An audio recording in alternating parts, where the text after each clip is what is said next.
This is not breaking news. This is not a scandal. This is not about one person or one decision or one bad day.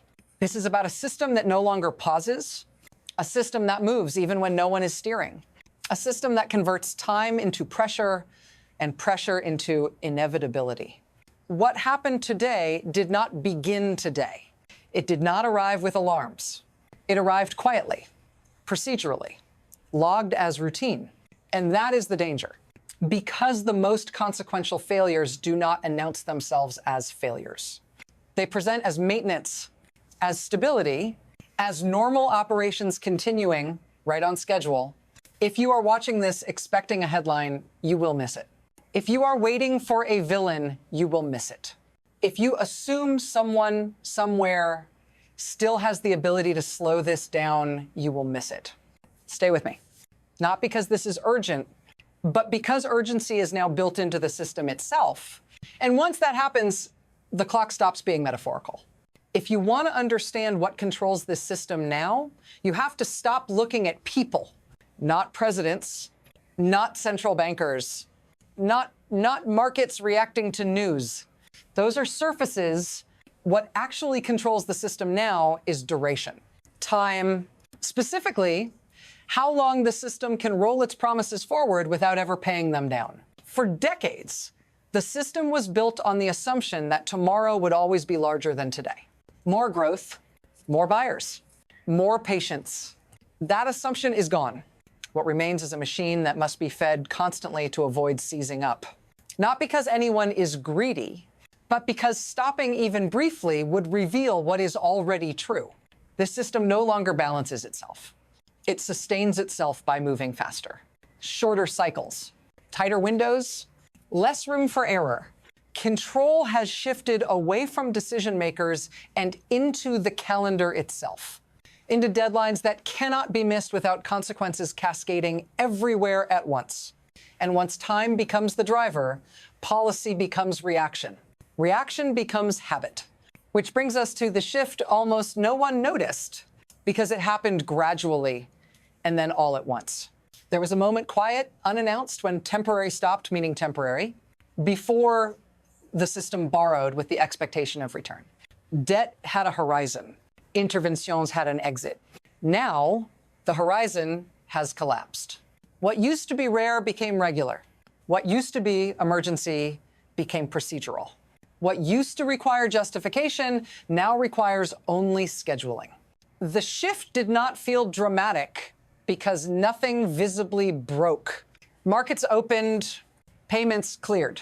Numbers still added up, but the nature of the motion changed. Instead of moving forward, the system began moving over itself, rolling obligations forward in shorter and shorter intervals, replacing maturity with momentum. This is where danger hides. Not in collapse, but in continuity without recovery. Because when a system survives by accelerating, it stops asking whether it should. It only asks whether it can make it to the next window. And each window gets smaller. At first, that feels like control, precision, responsiveness, until you realize the system is no longer choosing its speed. The speed is choosing the system. And once that happens, even small shocks stop being small, which is exactly what the next moment reveals. Then the shock arrives, not as a crash, not as panic, but as something labeled routine, a transaction that looks ordinary if you glance at it, a line item that clears in minutes, a number that disappears into the flow of daily operations. But scale matters. When a system already running at maximum speed absorbs a large movement all at once, it does not distribute the impact evenly. It concentrates it. Short-term obligations are taken on at once. Liquidity appears instantly, relief follows briefly. And then the clock resets. Because what enters the system this way does not resolve pressure. It displaces it forward in time. One cycle becomes two. Two become a dependency. This is the first visible symptom of the deeper problem, not failure compression, more activity, less margin. And while most people never see this moment, others do, not because they are smarter, but because their position allows them to react before the signal becomes public. This is where asymmetry begins to matter. Because when timing becomes valuable, information becomes leverage. And once leverage enters, the story stops being about stabilization at all. Here is the mechanism that rarely gets named. When pressure is relieved by creating more promises instead of resolving old ones, someone has to hold those promises. And someone else gets to move first. The system rewards proximity, not morality, not legality. Proximity to the moment when new liquidity appears. Those closest to that moment do not wait to see outcomes. They reposition in advance of them. Not dramatically, quietly. Across markets that respond fastest to dilution and delay. What looks like reaction is often preemption. What looks like coincidence is usually timing. This is how benefit concentrates without conspiracy. Not because actors meet in rooms, but because incentives align with speed. Those holding long-term claims absorb erosion. Those able to convert quickly preserve optionality. And the system does not correct this imbalance. It amplifies it. Because every intervention designed to reduce stress increases the value of early movement. This is not corruption. It is architecture. And once architecture favors motion over stability, the cost does not disappear. It migrates from balance sheets into households, from institutions into individuals, which is when the second shock arrives, faster, sharper, and harder to ignore. This time, there is no pause. The cycle tightens. Shorter windows, larger moves, less warning, liquidity appears. Prices respond. Assets shift, not over weeks, over minutes. Signals flash, then vanish. By the time most people notice movement, positioning is already complete. What used to be a lag is now a gap. And gaps do damage, because systems built for gradual adjustment cannot absorb rapid extraction. They fracture under speed. Inventories thin, buffers shrink, flexibility disappears. Everything still functions. That is the illusion, but it functions in a way that assumes tomorrow's intervention will be larger than today's. That the next cycle will arrive on time. That nothing interrupts the chain. This is escalation without noise, acceleration without panic. And that makes it more dangerous than a crash. Because crashes force reckoning. Acceleration postpones it while raising the cost. And once the system reaches this point, there is no neutral state anymore. Only motion or rupture. This is where it reaches you.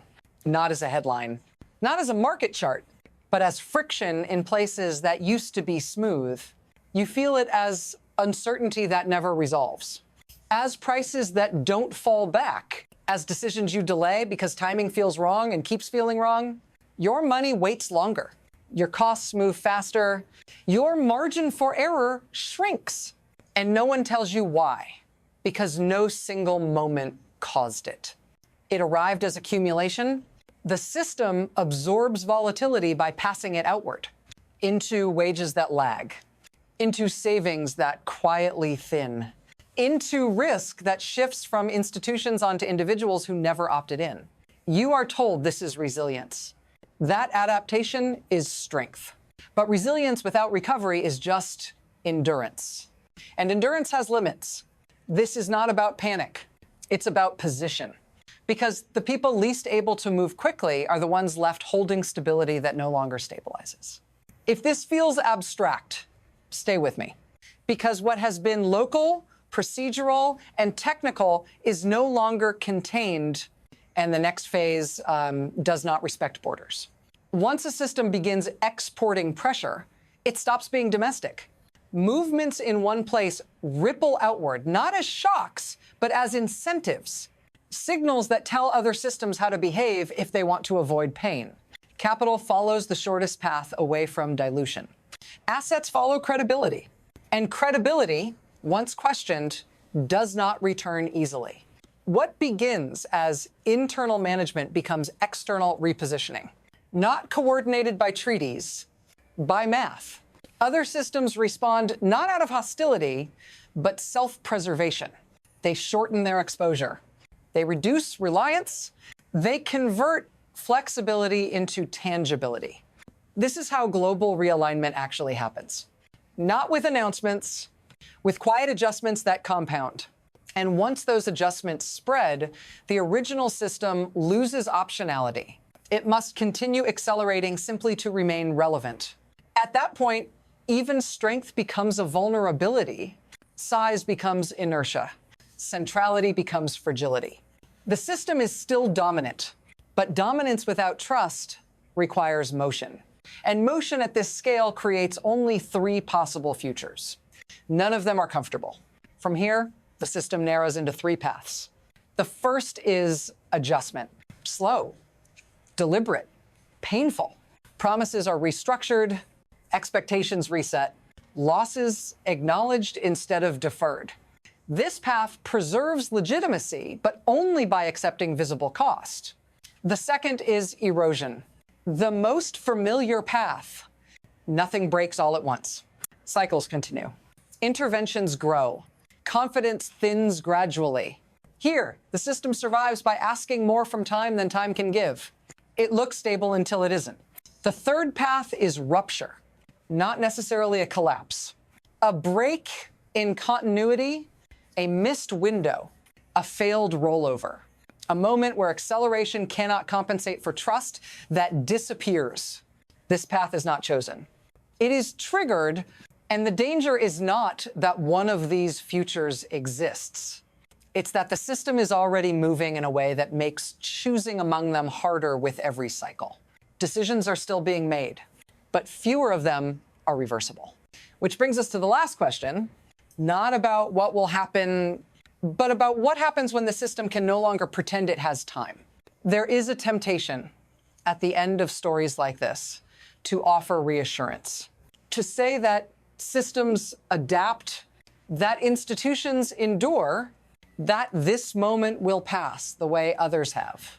But this is not a moment. It is a condition. A system that survives by accelerating cannot decelerate gently. It can only slow by force or fail by momentum. Nothing here requires panic, but it does require attention, because the most dangerous phase is not collapse. It is normalization. When extraordinary measures become background noise, when urgency becomes routine, when speed replaces judgment, if you take one thing forward from this, let it be this. Do not watch systems. Watch incentives. Watch what is rewarded. Watch what is postponed. Watch who is allowed to move first and who is told to wait. This is not the end of the story. It is the point where the story stops being theoretical. If you want to understand what comes next, stay with this. Because the next phase won't announce itself either. And missing it will feel exactly like everything felt right before it mattered most.